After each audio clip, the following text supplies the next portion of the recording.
اس نے گہری سانس بھری۔ تو میری یہ بات شہزور تک پہنچا دے۔ اس نے رحیم داد کی جانب حسرت بھری نظروں سے دیکھا۔ چودھری مجھے بچا لے، وہ مجھے مار ڈالے گا۔ میں ابھی مرنا نہیں چاہتی، مجھے جائیداد نہیں زندگی چاہیے۔ اس کی آواز بھرا گئی۔ سائیں چودھری مجھے زندگی دلا دے، میں تیرے احسان کبھی نہیں بھولوں گی۔ مرجان نے اپنا چہرہ دونوں ہاتھوں سے چھپا لیا اور بلک بلک کر رونے لگی۔ رحیم داد اٹھ کر اس کے قریب گیا اور اس کا سر آہستہ آہستہ تھپک کر تسلی دینے لگا۔ تو اطمینان رکھ، میں شہزور سے ضرور بات کروں گا، اسے سمجھاؤں گا، اسے ہر طرح راضی کرنے کی کوشش کروں گا۔ تو آنسو پہنچ، آرام سے سو، مجھے بھروسہ ہے وہ میری بات ضرور مان لے گا۔ مرجان نے کچھ نہ کہا، اس کی سسکیاں کمرے کی خاموشی میں ابھرتی رہیں۔ دروازہ چرچراتا ہوا ذرا سا کھلا۔ رحیم داد اور مرجان نے سراسیمہ ہو کر اس طرف دیکھا۔ دروازے کی آڑ سے نوری کا چہرہ نظر آیا۔ رحیم داد نے مرجان کی جانب دیکھے بغیر کہا، بہت دیر ہو گئی، اب مجھے یہاں سے چلا جانا چاہیے۔ فکر نہ کر مرجان، جیسا تو چاہتی ہے ویسا ہی ہوگا۔ وہ آگے بڑھا اور باہر چلا گیا۔ نوری نے دروازہ بند کیا اور اس میں تالا ڈالنے لگی۔ رحیم داد نے اس کی جانب کوئی توجہ نہ دی، درختوں کے اندھیرے میں سنبھل سنبھل کر قدم رکھتا ہوا اپنے کمرے کی جانب چلا۔ برآمدے میں پہنچا اور خاموشی سے بستر پر دراز ہو گیا۔ سردار شہزور خان مزاری واپس آیا تو سردار مراد خان شاہانی بھی اس کے ہمراہ تھا۔ رحیم داد نے اسے حیرت سے دیکھا، خوش بھی ہوا، بڑھ کر نہایت گرمجوشی سے بغلگیر ہوا۔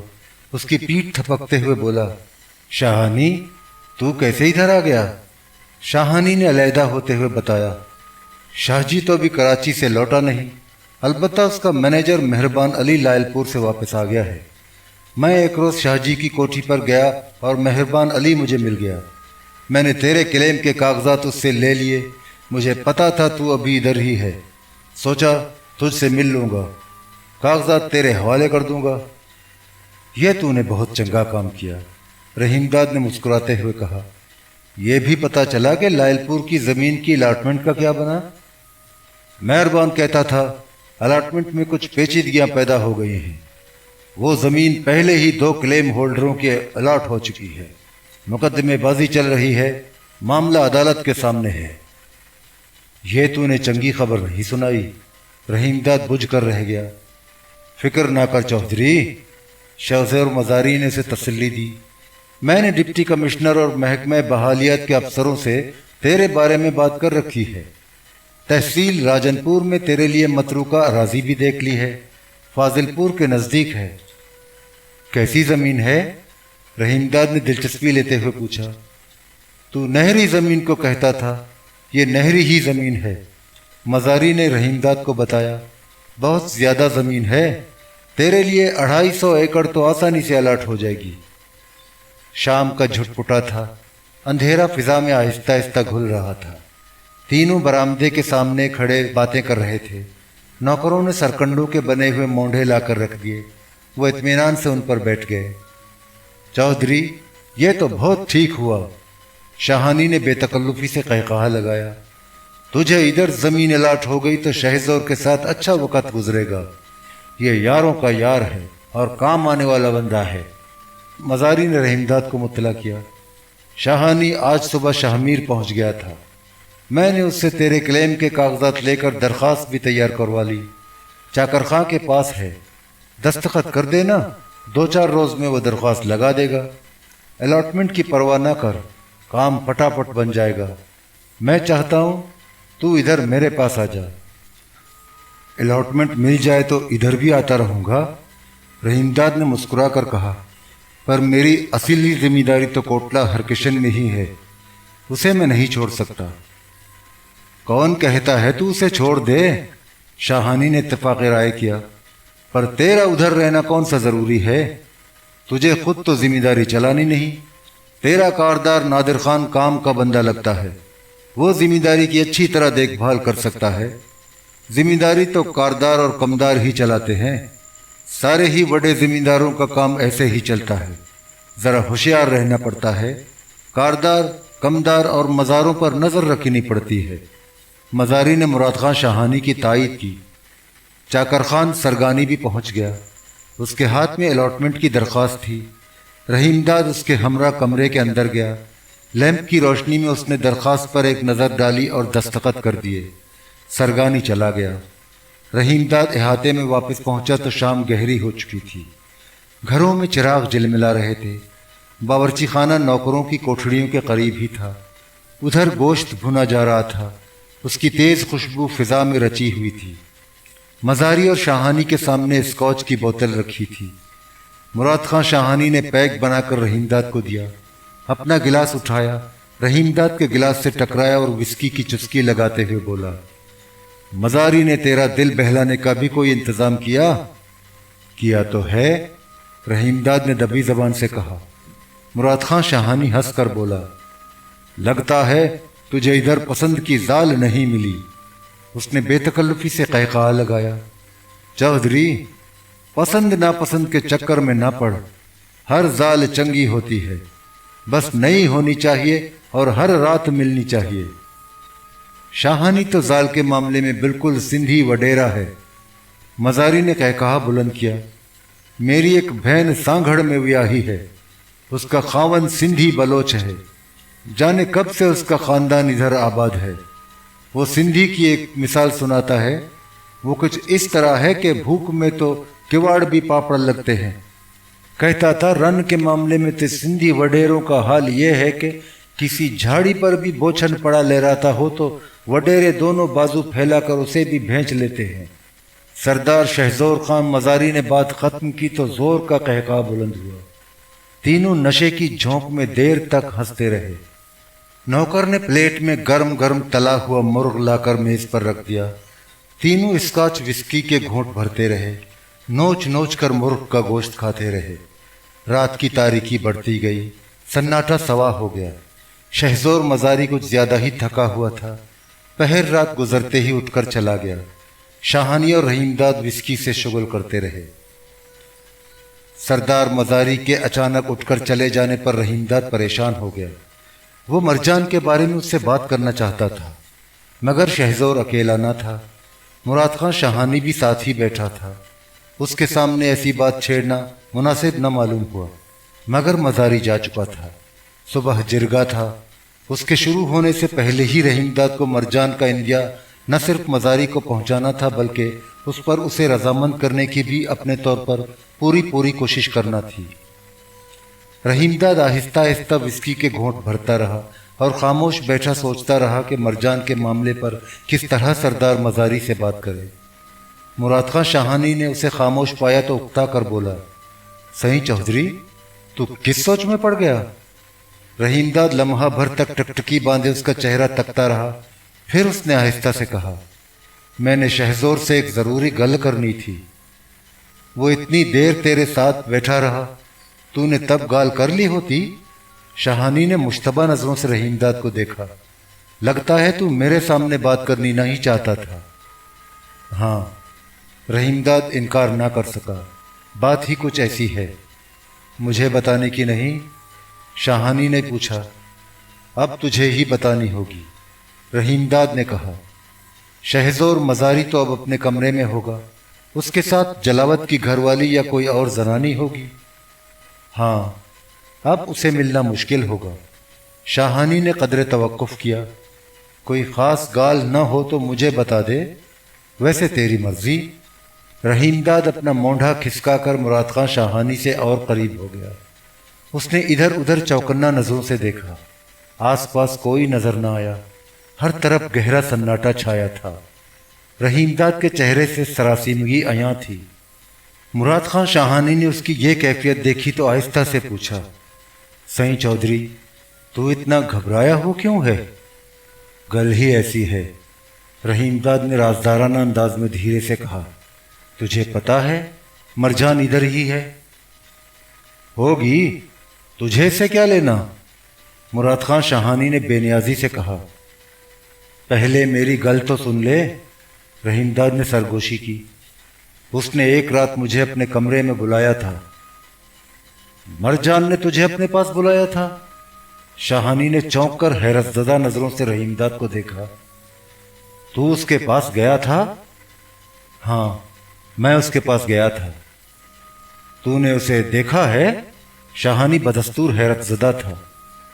ویسے دیکھا تو میں نے اسے ایک بار پہلے بھی تھا، تب وہ چادر سے منہ چھپائے ہوئے تھی، اندھیرا بھی تھا، شہزور مزاری بھی ساتھ تھا، میں دیکھ کر بھی اسے دیکھ نہیں سکا تھا۔ رحیم داد نے شاہانی کو بتایا، اور اس رات جب اس نے اپنے کمرے میں بلایا تب میں نے اسے ٹھیک سے دیکھا۔ سنا ہے بہت سوہنی رن ہے، تو بتا کیسی ہے؟ شاہانی نے بے چینی سے پہلو بدلا۔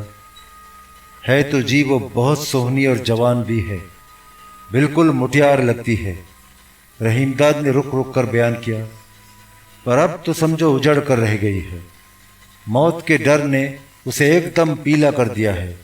اس نے شاہانی کی آنکھوں میں جھانکنے کی کوشش کی۔ تجھے پتا ہے اصل جھگڑا کیا ہے؟ پھر اس نے خود ہی اپنے سوال کا جواب بھی دے دیا۔ سارا جھگڑا تو جائیداد کا ہے۔